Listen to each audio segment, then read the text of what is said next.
Rain poured mercilessly that night in downtown Seattle, washing the world in gray and broken reflections. The streets shimmered under flickering streetlights, and in the middle of that storm, a car door slammed open. A woman stumbled out, her trembling hands gripping the wet asphalt. Her once elegant navy suit was torn at the sleeve, her hair plastered to her face, her heels long gone. "Please, don't hurt me," she whispered hoarsely, her voice trembling as she backed away from the shadow towering above her. "I can't walk." Her knees buckled, her body collapsing onto the soaked pavement. The shadow froze mid-step. Lightning cracked through the sky, revealing not a predator, but a man holding a small girl's hand. His jacket dripped with rain, and his dark brown eyes widened as he realized what he was seeing.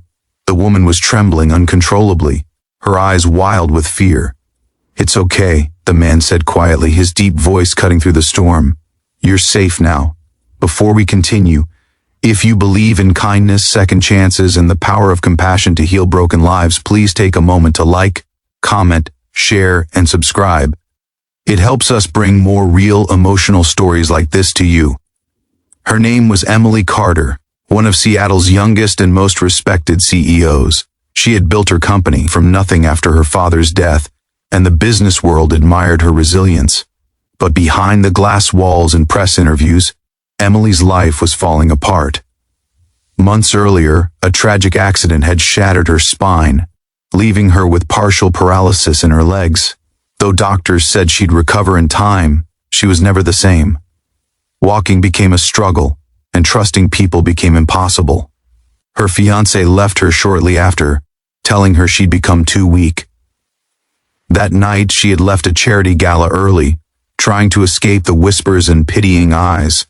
But her driver took a wrong turn, and when she insisted on walking the last few blocks, her car was attacked by a group of masked thieves.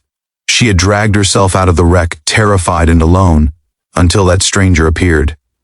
The man's name was Jack Miller, a 34-year-old single father who worked nights as a mechanic to support his 6-year-old daughter, Lily. They had been walking home after his late shift when they found Emily. He carried her in his arms despite the rain and brought her into the small diner across the street. Her lips trembled as she sat there, clutching a mug of coffee he had ordered for her. She looked so fragile yet still had that sharp glint of determination in her eyes. Jack didn't know who she was. He only saw a woman who needed help. He noticed how she tried to hide her leg brace, how she refused to meet his gaze when he asked if she was okay. "I'm fine," she murmured, even though she wasn't. He smiled softly. "No, you're not," he said, "but you will be." Those words, simple, quiet, honest, stuck with her long after he left that night. The next morning, Emily's assistant burst into her penthouse in tears of relief. The news had spread that she'd been attacked, but rescued by an unknown man. Emily brushed it off, claiming she didn't even get his name. Yet for days, she couldn't stop thinking about the man with kind eyes and a child's hand in his. He had seen her weakest moment and didn't look at her with pity, only compassion. Weeks later, fate intervened again. Emily's car broke down near an old service station on the outskirts of town. As her driver went to call for help, she sat quietly in the back seat until she noticed the sign above the garage, Miller Auto Repair.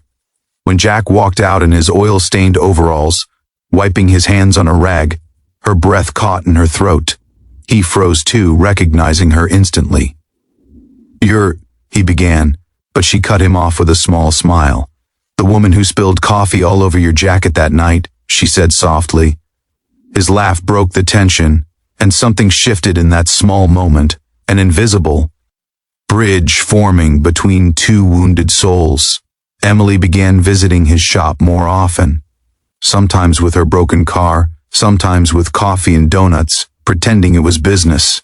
But Jack could see the loneliness behind her calm smile.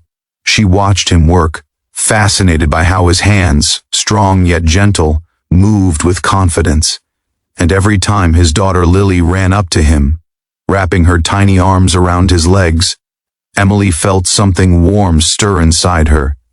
She had built an empire, but she had no one waiting for her at home. Watching them together was like seeing a world she'd forgotten could exist. Slowly, she started opening up. She told Jack about the accident, the fiancé who left, and how she felt trapped inside her own body. He didn't interrupt, didn't offer empty comfort. He just listened. "Maybe you're not broken," he said once, as they sat on the hood of her car watching the sunset. "Maybe you just need to believe that what's left can still be beautiful." For the first time in years, Emily felt tears of hope rather than pain. But life had one more test in store.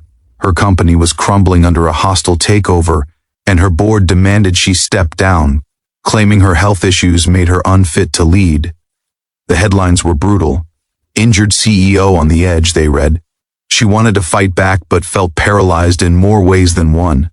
The same fear that had frozen her in the rain came rushing back. One evening she drove to Jack's garage, barely able to hold herself together. He found her sitting in the driver's seat, shaking. "They're taking everything I built," she whispered. "Everything I am." Jack leaned against the car and said gently, "Then build again. You've done it once, you can do it better." His words were simple, but they reignited her fire.